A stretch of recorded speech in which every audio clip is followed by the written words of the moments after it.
बलमुआ सखी ह कहियो फिसर दिनमा शनिचर पी के मारै किंग फिसर दिनमा शनिचर पी के मारै किंग फिसर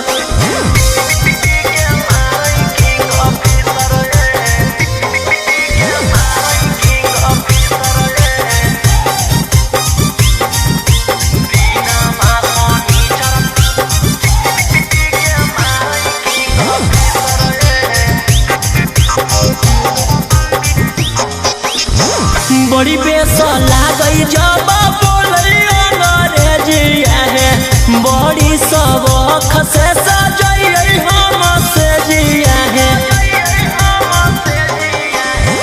बड़ी बेस लागई जब बोलै अंग्रेजिया है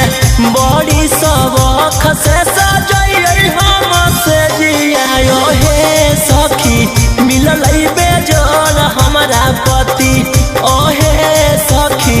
उनका देखिए अगरबत्ती हमार बलमुआ सखी ह कहियो फिसर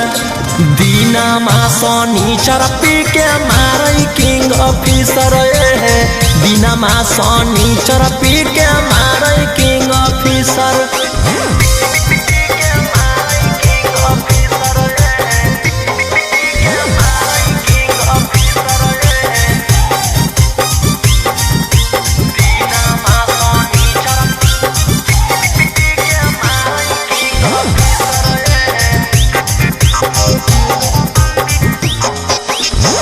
रौशन रोही बलम के कतना करी बड़ाई है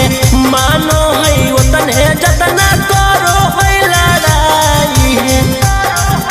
सखी है रौशन रोही बलम के कतना करी बड़ाई है मानो है उतने जतना करो है लड़ाई हे सखी झर के झुलुफिया लगवै टाई ओहे सखी दिलवा मर जाई गलगदाई हमार बलमुआ सखी ह कहियो फिसर